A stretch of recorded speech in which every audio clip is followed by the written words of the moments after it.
Perkataan yang mematahkan semangat merupakan perkataan yang dianggap tidak baik. Orang yang berbicara dengan baik mengetahui lebih banyak daripada orang lain. Untuk mencapai tujuan negosiasi, komunikasi, dan persuasi, Anda perlu menguasai keterampilan dengan komunikasi yang efektif. Selain memberikan nasihat tentang pengembangan diri, buku ini juga membahas tentang komunikasi, persuasi, dan negosiasi.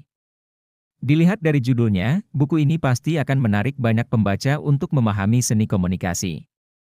Oleh karena itu, buku ini berisi tentang rahasia teknik berbicara yang mampu menggerakkan hati pendengar dan pendengarnya. Sadar akan pentingnya komunikasi, Oh Soo-hyang, seorang pakar komunikasi, menulis sebuah buku yang sangat relevan bagi kita yang masih ingin belajar tentang ilmu dan budaya komunikasi. Selain pengembangan diri, buku ini juga membahas tentang teknik komunikasi, negosiasi, dan persuasi. Lalu, apa saja teknik komunikasi yang baik dan tepat? Oleh karena itu, setiap orang mempunyai kemampuannya masing-masing dalam menggerakkan langit, dan kita pun mempunyai gaya bicaranya masing-masing. Misalnya, seorang pemandu wisata mampu menghidupkan suasana ceria. Oleh karena itu, kita perlu bisa berbicara untuk memperkenalkan diri kita kepada orang yang kita ajak bicara dalam kehidupan sosial kita. Orang yang terbiasa berkomunikasi langsung akan jauh lebih mahir dibandingkan orang yang jarang berkomunikasi. Maka dari itu, untuk mencapai tujuan dilakukan komunikasi langsung, negosiasi, dan persuasi.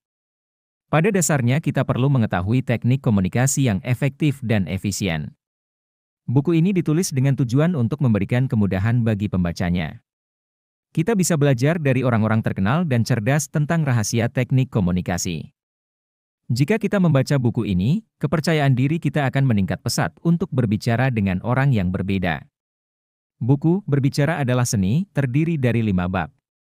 Tapi, Anda tidak perlu membaca semuanya dengan baik, pembaca tetap akan mengerti. Selain itu, buku ini juga memuat informasi tentang teknik komunikasi yang baik dan benar, dan sertakan pengalaman penulis serta informasi lain yang akan menginspirasi pembaca untuk meningkatkan keterampilan komunikasinya. Buku ini berjudul Seni Berbicara, merupakan buku yang ditulis oleh seorang pembicara dan sejarawan terkenal di Korea Selatan bernama Oh Soo-hyang.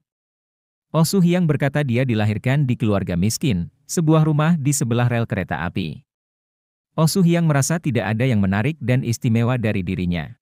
Di dalam buku ini terdapat seseorang berinisial K yang perkataannya membuat kita merasa jijik. Dia adalah seorang karyawan perusahaan IT yang berusia awal 30-an. Dia bekerja di tempat yang terlalu fokus dengan pekerjaannya sehingga tidak sempat bersosialisasi dengan teman sebayanya.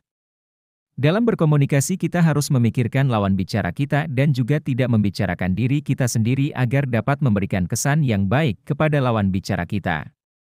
Kata-kata yang menarik dan berkesan dalam buku ini adalah, penampilan yang rapi akan memberikan kesan yang baik dan begitu juga dengan berbicara untuk memberikan kesan yang baik kepada lawan bicara kita.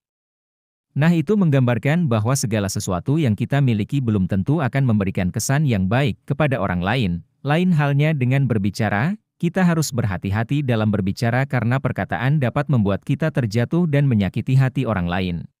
Oleh karena itu, pola pikir yang menunjukkan pemikiran yang logis harus dilatih. Dengan berbicara secara logis menjadi kelebihan tersendiri untuk menciptakan tutur kata yang logis, kita membutuhkan waktu yang lama untuk melatihnya. Dengan begitu, kita akan merasakan tutur kata kita terisi dengan logika yang mantap. Komunikasi juga ada aturannya, yakni jangan menggosipkan seseorang.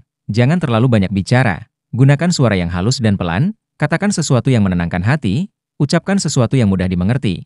Bicaralah dengan hati-hati tanpa menyebut rasa malu dan juga tanpa memuji diri sendiri. Bicarakan hal-hal yang menyenangkan, bicaralah dengan lidah, mata dan ekspresi. Berhati-hatilah dalam berbicara karena satu kata dapat mengubah hidup seseorang. Dan yang terakhir, bicaralah dengan sopan dan miliki rasa tanggung jawab terhadap apa yang kita katakan.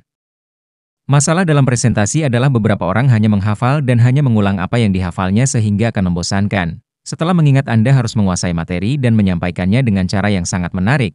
Pakaian bagus, tata rias, dan rambut tidak boleh dilupakan. Namun demikian, tuturan tetaplah sangat penting, karena tuturan adalah cara terpenting untuk menilai pribadi secara keseluruhan. Melalui berbicara, kita dapat mengungkapkan perasaan positif kita kepada lawan bicara, dan menunjukkan sisi menarik kita kepada lawan bicara. Kita tidak bisa menghindari logika dalam ucapan. Ucapan menunjukkan watak seseorang juga melibatkan penonton dengan komentar dan tanggapan yang jenaka, sehingga acara Anda bukan sekadar acara, tetapi pembawa acara TV. Presenter juga mempunyai 3 hal dalam pembawaannya, yakni satu tujuan. Tujuan utama presentasi adalah untuk meyakinkan audiens akan topik yang sederhana. 2. Bagaimana cara mengatakannya dengan baik? Perkataan yang dikatakan baik adalah perkataan yang menggerakkan hati. Kata-kata orang pemberani, dia mempunyai karakternya sendiri. Kata-kata pembawa acara memiliki kekuatan untuk meramaikan ruangan. Orang yang pandai berbicara akan lebih unggul dari orang lain. Untuk mencapai tujuan komunikasi, persuasi dan negosiasi, Anda perlu mengetahui teknik komunikasi yang efektif. Selain pengalaman pengembangan diri, buku ini juga membahas teknik komunikasi, persuasi, dan negosiasi. Terlepas dari kelebihannya, buku ini juga memiliki kekurangan.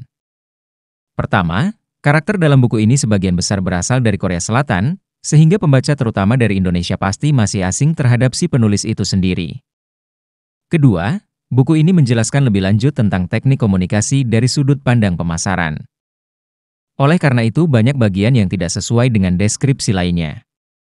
Ketiga, karena buku ini merupakan terjemahan dari bahasa Korea, maka tulisannya terkadang kurang dapat dipahami oleh pembaca Indonesia. Terlepas dari semua itu, buku ini sangat menyenangkan untuk dibaca. Saya merekomendasikan buku ini kepada Anda semua yang ingin mempelajari dunia komunikasi, baik Anda pelajar, pencari kerja, maupun kalangan lainnya yang membutuhkan kemampuan komunikasi yang baik.